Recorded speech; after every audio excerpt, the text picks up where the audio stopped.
ત્યાર પછીનું નીટ માટે ખૂબ અગત્યનો પોર્શન હોય અથવા તો અગત્યનો ટોપિક હોય તો એ છે વર્ગીકરણના સાધનો. શું છે? વર્ગીકરણના સાધનો, ટોક્સોનોમિકલ એડ્સ. હવે મિત્રો, કોઈ પણ વનસ્પતિ હોય, પ્રાણી હોય કે અન્ય સજીવોનું વર્ગીકરણ છે, એ વર્ગીકરણ શેના માટે જરૂરી છે? તો કૃષિ, વન વિદ્યા, ઉદ્યોગો, જૈવિક સ્ત્રોતો અને જૈવ વિવિધતા છે, એ જૈવ વિવિધતાની જાળવણી કરવા માટે એ જરૂરી છે. આપણે વર્ગીકરણ શું કામ કરીએ છીએ? વર્ગીકરણની શું જરૂર છે? તો કૃષિ, વન વિદ્યા, ઉદ્યોગો, જૈવિક સ્ત્રોતો અને જૈવ વિવિધતાની જાળવણી કરવા માટે છે એ વર્ગીકરણ જરૂરી છે. મિત્રો, કોઈ પણ સજીવ વિશે આપણે પૂરતી માહિતી મેળવવી હોય તો એના વિશે આટલા જેટલા બધા સ્ત્રોતો છે એ વિશે માહિતી મેળવવા માટે સાચું વર્ગીકરણ અને ઓળખ વિધિ જરૂરી છે. બરાબર છે? આ બધા સ્ત્રોતો છે, એના વિશે આપણે માહિતી મેળવવી છે. તો એના માટે આપણી પાસે સાચું વર્ગીકરણ અને ઓળખ વિધિ જરૂર પડે છે. તો સજીવોની ઓળખ વિધિ માટે અથવા તો સજીવોને વર્ગીકરણ અને ઓળખ વિધિ માટે આપણી પાસે સુસજ્જ પ્રયોગશાળા અને ક્ષેત્ર અભ્યાસ હોવો જોઈએ. આપણી પાસે કઈ વસ્તુ હોવી જોઈએ? તો પ્રયોગશાળા અને ક્ષેત્ર અભ્યાસ છે, આ બે જરૂરી છે. અને ઓળખ વિધિ માટે જે છે એ વનસ્પતિ અને પ્રાણીના નમૂનાઓ છે, એ વનસ્પતિ અને પ્રાણીના નમૂનાઓનું સંગ્રહ સ્થાન હોવું જોઈએ. આપણે સજીવોની ઓળખ વિધિ કરવી છે, તો સજીવોની ઓળખ વિધિ માટે આપણી પાસે વનસ્પતિ અને પ્રાણીઓ છે, એ વનસ્પતિ અને પ્રાણીઓના નમૂનાઓનું સંગ્રહ સ્થાન હોવું જોઈએ. તો આવા કયા કયા સંગ્રહ સ્થાનો છે, એ સંગ્રહ સ્થાનોની આપણે વાત કરવી છે. એટલે આજનો ટોપિક આપણો કયો રહેશે? વર્ગીકરણના સાધનો. હવે મિત્રો, સૌથી પહેલા આપણે વાત કરવી છે વનસ્પતિ સંગ્રહાલય. શેની વાત કરવી છે? વનસ્પતિ સંગ્રહાલય. અથવા તો આને શેના તરીકે ઓળખવામાં આવે છે? તો હર્બેરિયમ તરીકે ઓળખવામાં આવે છે. વનસ્પતિ સંગ્રહાલય શું છે? વનસ્પતિના નમૂનાઓનું સંગ્રહ સ્થાન. સામાન્ય ભાષામાં તમે કેવું હોય તો વનસ્પતિ જે છે એ વનસ્પતિના નમૂનાઓનું સંગ્રહ સ્થાન હોય. તો નમૂનાઓનું સંગ્રહ સ્થાન શું છે? વનસ્પતિ સંગ્રહાલય છે. કે જુદી જુદી વનસ્પતિ છે, વનસ્પતિના નમૂનાઓનું સંગ્રહ સ્થાન એટલે શું છે? વનસ્પતિ સંગ્રહાલય છે, કે જેની અંદર વનસ્પતિના નમૂનાઓનો સંગ્રહ કરવામાં આવે છે. પછી સંગ્રહ કરેલા નમૂનાઓ છે એને વિશ્વ માન્ય કોઈ વર્ગીકરણની પદ્ધતિ હોય તો વિશ્વ માન્ય વર્ગીકરણની પદ્ધતિ મુજબ આ નમૂનાઓ છે એ નમૂનાઓને હર્બેરિયમ અથવા તો વનસ્પતિ સંગ્રહાલયની અંદર એને ગોઠવવામાં આવે છે. હવે નમૂનાઓનો સંગ્રહ કેવી રીતે કરવામાં આવે છે? તો નમૂનાઓનો સંગ્રહ કરવા માટે એની અંદર આખી પ્રક્રિયા છે. એમાં કયા કયા સ્ટેપ આવે છે? સૌ પ્રથમ વનસ્પતિના નમૂનાઓને કોઈ પણ ક્ષેત્ર અભ્યાસ દરમિયાન વનસ્પતિના નમૂનાઓને એકત્રીકરણ આવે છે, કલેક્શન કરવાનું હોય છે. ત્યાર પછી એ વનસ્પતિના નમૂનાઓને સૂકવવામાં આવે છે, એટલે શુષ્કન કરવામાં આવે છે.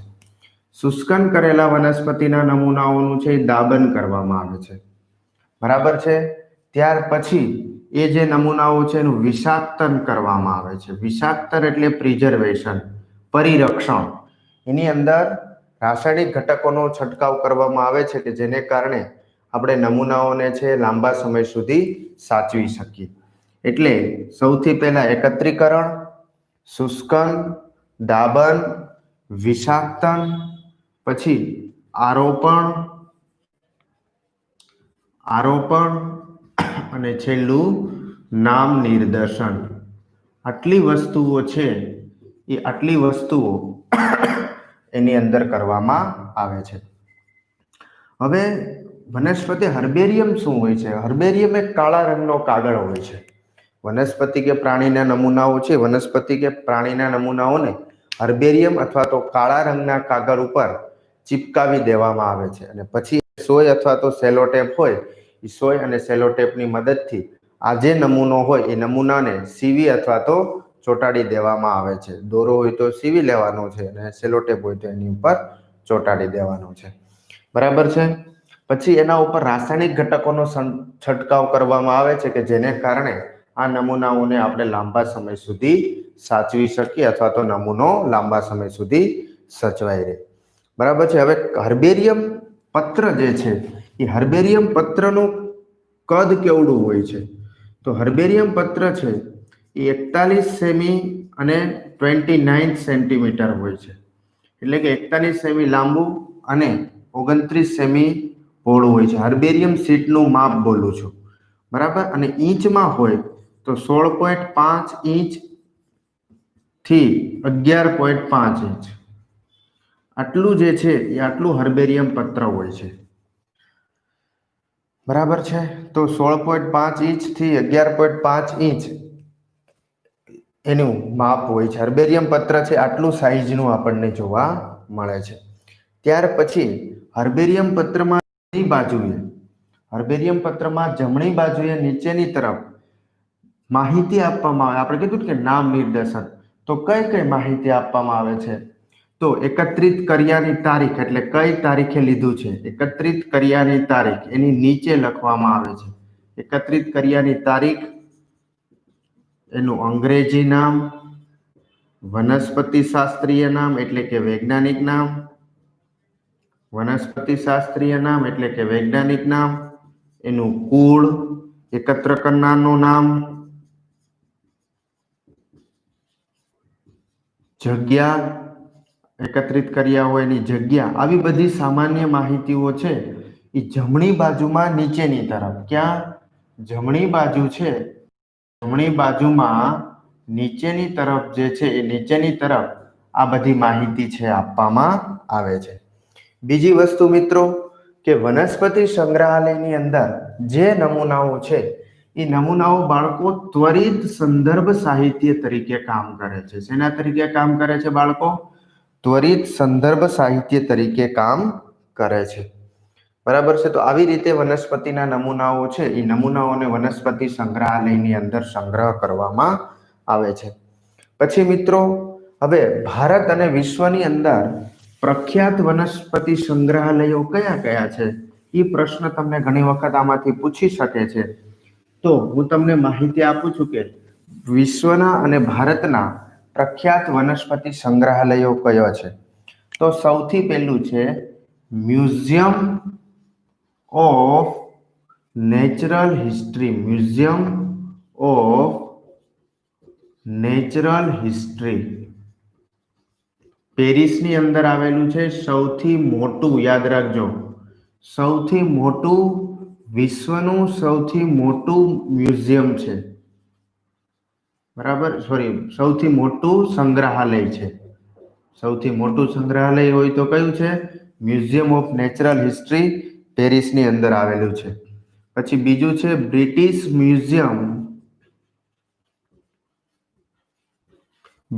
Museum of royal botanical garden, Kew. British museum of royal botanical garden, Kew, ઇંગ્લેન્ડની અંદર. ક્યાં આવેલું છે? ક્યુ, ઇંગ્લેન્ડમાં.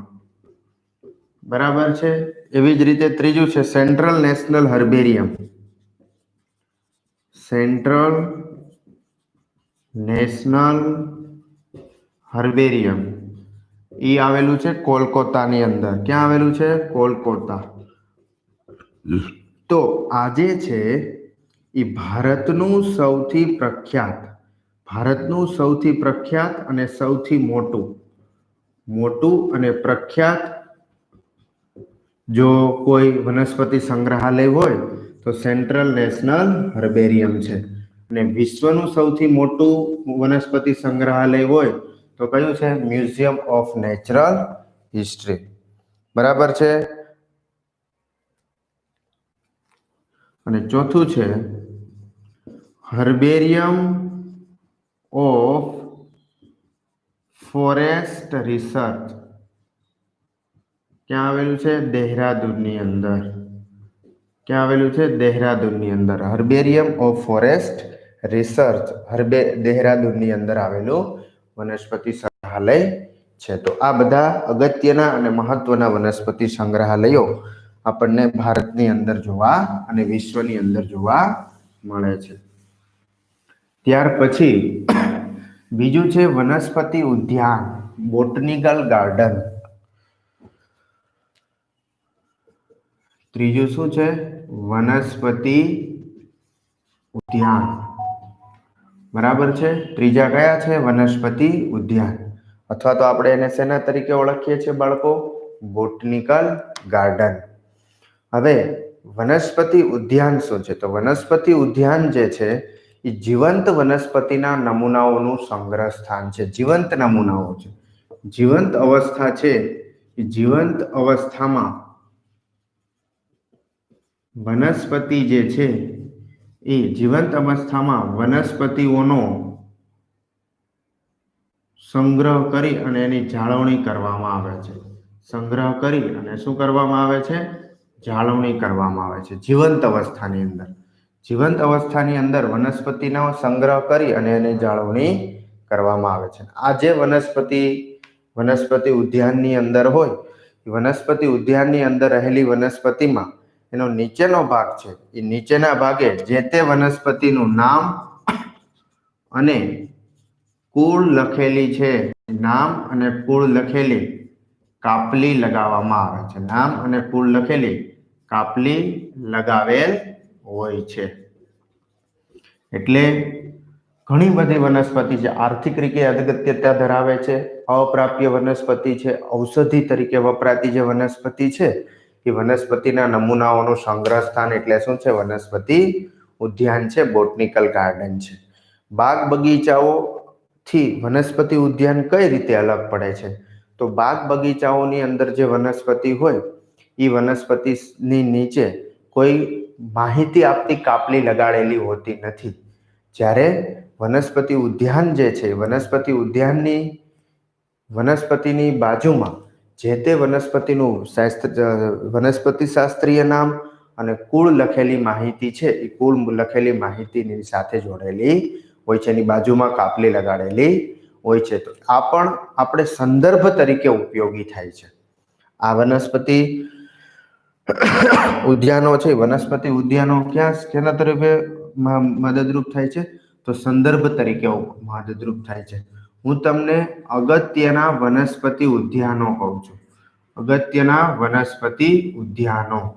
બરાબર છે, કે જે વનસ્પતિ ઉદ્યાનો મહત્વના છે.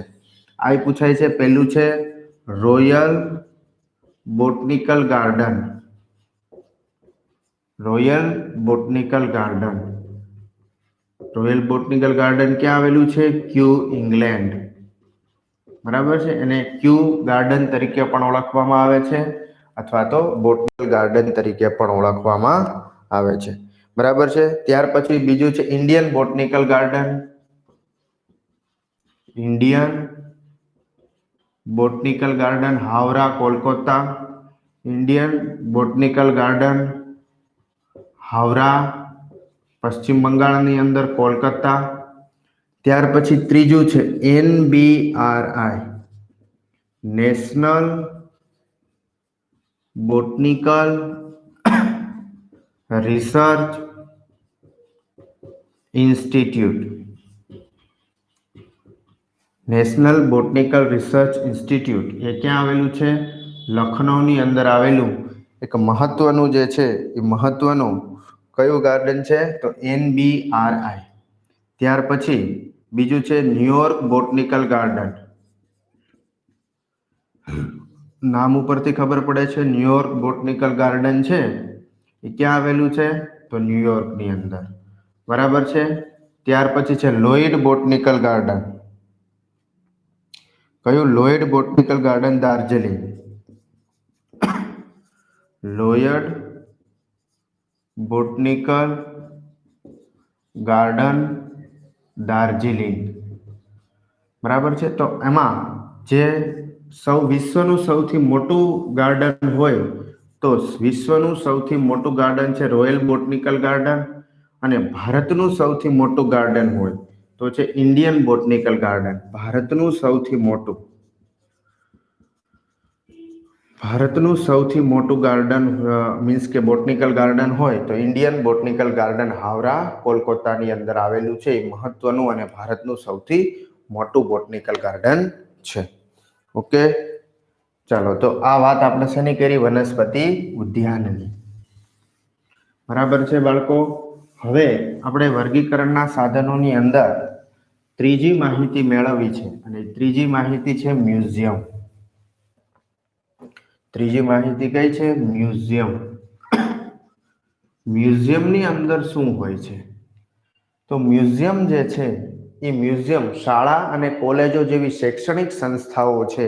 એ શાળા અને કોલેજો જેવી શૈક્ષણિક સંસ્થાઓની અંદર મ્યુઝિયમ આવેલા હોય છે. મ્યુઝિયમની અંદર વનસ્પતિ પ્રાણીઓના નમૂનાઓ અથવા તો પ્રાણીઓના અશ્મિઓ જે છે એ પ્રાણીઓના અશ્મિઓનો સંગ્રહ કરવામાં આવે છે. અને આજે પ્રાણીઓના અશ્મિઓ છે એ પ્રાણીઓના અશ્મિઓનો વનસ્પતિ અને પ્રાણીઓના નમૂનાઓનું સંગ્રહ સ્થાન હોય તો એ કોણ છે? મ્યુઝિયમ છે. બરાબર છે. તો મ્યુઝિયમની અંદર જે તે પ્રાણીઓને પકડી બરણી અથવા તો કાચની શીશીની અંદર છે એ બરણી અને કાચની શીશીની અંદર પકડી અને એની અંદર ગોઠવી દેવામાં આવે છે. પકડી અને એની અંદર નાખી દેવામાં આવે છે. ઘણી વખત કીટક જે છે એ કીટકને પકડી અને કીટક બોક્સની અંદર ફિટ કરી દેવામાં આવે છે. કીટકને પકડી અને કીટક બોક્સની અંદર જઈ કીટક બોક્સની અંદર એને ગોઠવી દેવામાં આવે છે. બરાબર છે. આવી રીતે વનસ્પતિ પ્રાણી અને અશ્મિઓના નમૂનાઓનો સંગ્રહ કરતું સ્થાન હોય તો કયું છે? મ્યુઝિયમ છે. મ્યુઝિયમની અંદર મોટા પ્રાણીઓ છે જેવા કે પક્ષીઓ અને સસ્તન જેવા પ્રાણીઓ હોય. પક્ષીઓ અને સસ્તન જેવા પ્રાણીઓના દેહ ધાર્મિક અંગોને દૂર કરી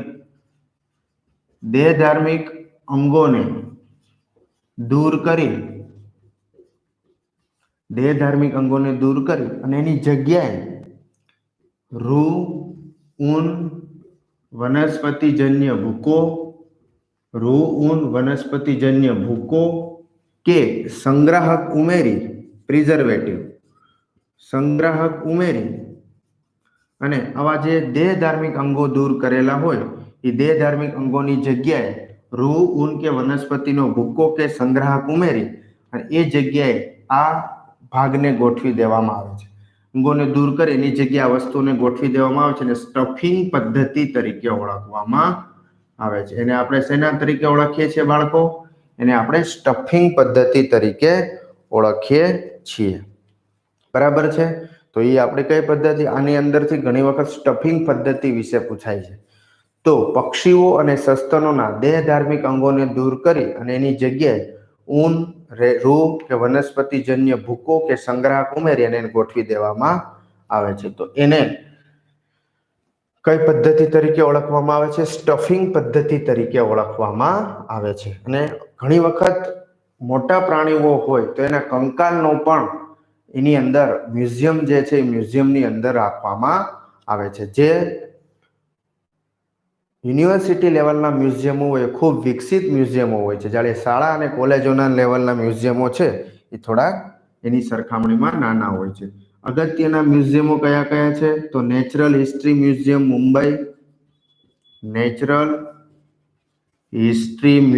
મુંબઈ, બરાબર છે.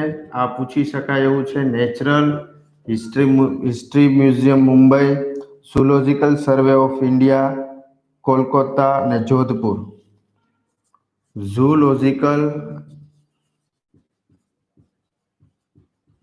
સર્વે ઓફ ઇન્ડિયા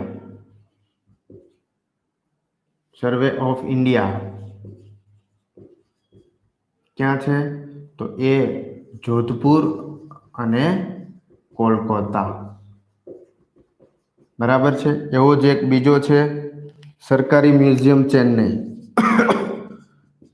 સરકારી મ્યુઝિયમ ચેન્નઈ. તો આવા બધા પ્રખ્યાત મ્યુઝિયમો છે જે પ્રખ્યાત મ્યુઝિયમો આપણને ભારતની અંદર જોવા મળે છે.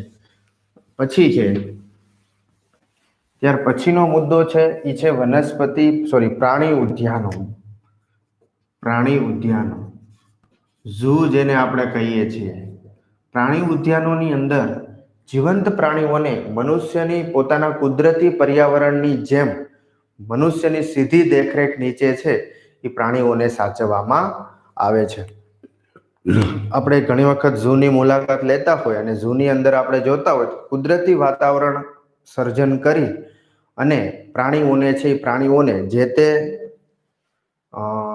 ઝૂ હોય ઝૂની અંદર પ્રાણીઓને સાચવવામાં આવે છે. ખાસ કરીને પ્રાણી ઉદ્યાનની અંદર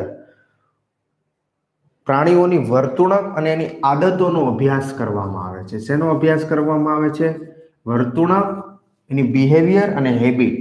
પ્રાણીઓની વર્તણૂક અને આદતો જે છે એ વર્તણૂક અને આદતોનો અભ્યાસ કોની અંદર કરવામાં આવતો હોય છે? કે જે તે પ્રાણી ઉદ્યાનો છે એ પ્રાણી ઉદ્યાનોની અંદર એની વર્તણૂક અને આદતો જે છે વર્તણૂક અને આદતોનો અભ્યાસ કરવામાં આવે છે. અને એની અંદર ઘણા બધા જુદા જુદા વિભાગો હોય છે કે જેની અંદર પ્રાણીઓની જાળવણી માટેની વ્યવસ્થા કરેલી હોય છે. કુદરતી વાતાવરણ જેવું જ કૃત્રિમ પર્યાવરણ સર્જી અને પ્રાણીઓને છે એના વસવાટની અંદર એની મનુષ્યની દેખરેખ નીચે ઉછેરવામાં આવે છે. આવા અગત્યના વનસ્પતિ ઉદ્યાનો કયા કયા છે? તો એક છે રાષ્ટ્રીય પ્રાણી ઉદ્યાન ન્યૂ દિલ્હી, રાષ્ટ્રીય પ્રાણી ઉદ્યાન ન્યૂ દિલ્હી, બરાબર છે. એવી જ રીતે રાણી જીજામાતા ઉદયન ઉદ્યાન, રાણી જીજામાતા ઉદયન ઉદ્યાન મુંબઈ, બરાબર છે. આ પ્રખ્યાત છે. નહેરુ પ્રાણી ઉદ્યાન હૈદરાબાદ, નહેરુ પ્રાણી ઉદ્યાન હૈદરાબાદ, બરાબર છે. ત્યાર પછી હિમાલયન પ્રાણી ઉદ્યાન ગંગટોક, હિમાલયન પ્રાણી ઉદ્યાન ગંગટોક, ઇરિગનાર અન્ના પ્રાણી ઉદ્યાન ચેન્નઈ, ઇરિગનાર અન્ના પ્રાણી ઉદ્યાન ચેન્નઈ, ગંગટોક ત્રિવેન્દ્રમ પ્રાણી ઉદ્યાન ત્રિવેન્દ્રમ પ્રાણી ઉદ્યાન ત્રિવેન્દ્રમ. તો આ બધા જે છે એ પ્રખ્યાત પ્રાણી ઉદ્યાનો છે ને દરેક પ્રાણી ઉદ્યાન છે એની કોના અંડરમાં આવે છે? CZA, central zoo authority. એનું નિયમન કોણ કરે છે? Central zoo authority. આ જે CZA છે એ CZA આનું નિયમન કરવાનું કામ કરે છે.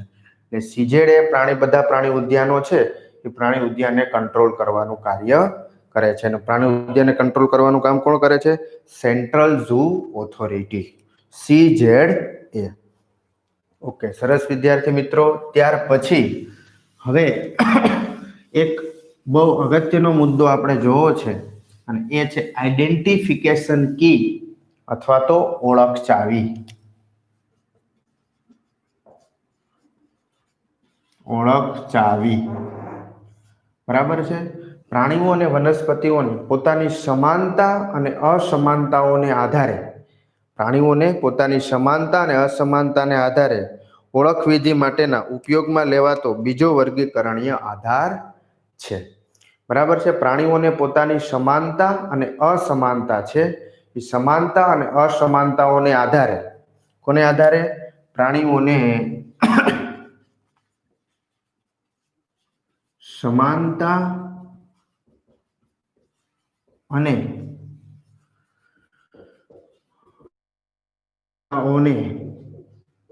આધારે ઓળખ વિધિ માટેનો બીજો વર્ગીકરણનો આધાર છે. બરાબર છે. પ્રાણીઓને પોતાની સમાનતા અને અસમાનતાઓ છે એને આધારે એની અંદર એની ઓળખ વિધિ કરવામાં આવે છે. ઓળખ વિધિની અંદર બે વિરોધાભાસી લક્ષણોની જોડ લેવામાં આવે છે. શું કરવામાં આવે છે? બે વિરોધાભાસી લક્ષણોની જોડને સામેલ કરવામાં આવે છે.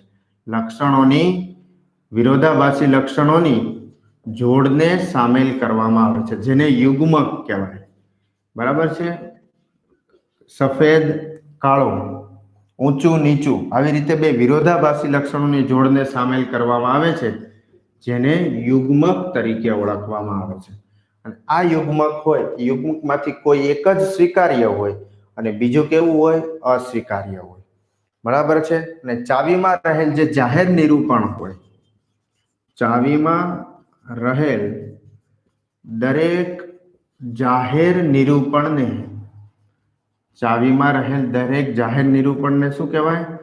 માર્ગદર્શિકા કહેવાય. આ બે શબ્દ ખાસ પકડવાના છે. યુગ્મક એટલે ચાવીની અંદર બે વિરોધાભાસી લક્ષણોની જોડને સામેલ કરવામાં આવે છે, જેને યુગ્મક કહેવાય. અને ચાવીમાં રહેલ જે દરેક જાહેર નિરૂપણ છે, એ દરેક જાહેર નિરૂપણને શેના તરીકે ઓળખવામાં આવે છે?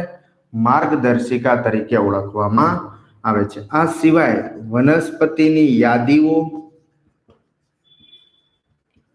પરિચય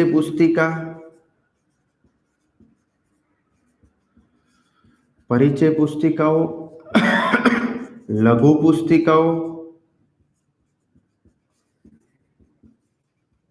અને પદ્ધતિસરની સૂચિઓ પણ વર્ગીકરણ માટેના અગત્યના બીજો આધાર છે. વર્ગીકરણની અંદર આ પણ મદદરૂપ થાય છે.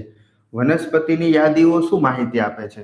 તો વનસ્પતિની યાદીઓ પરથી જે તે વનસ્પતિઓના કુદરતી નિવાસસ્થાન અને વિતરણ વિશેનો ખ્યાલ આપે છે.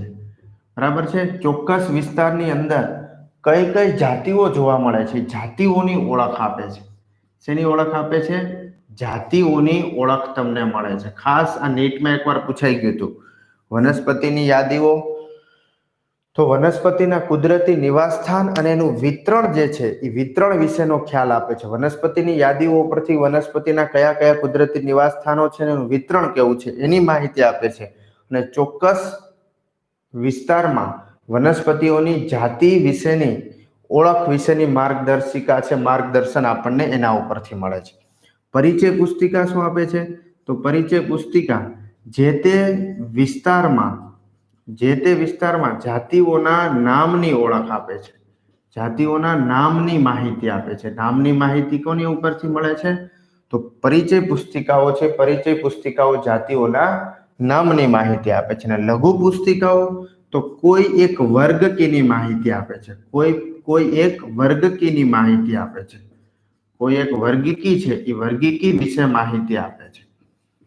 બરાબર છે. અને પદ્ધતિસરની સૂચિઓ છે, એ 1 by 1 એટલે કે એક પછી એક વર્ગકીના અભ્યાસ જે છે, એના વર્ગકીના અભ્યાસ વિશેની માહિતી છે, આપણે પદ્ધતિસરની સૂચિઓ ઉપરથી મળે છે. મિત્રો, તો બહુ અગત્યના નીટના પોઈન્ટ ઓફ વ્યૂથી આજે આપણે ખૂબ અગત્યનો ટોપિક જોયો છે.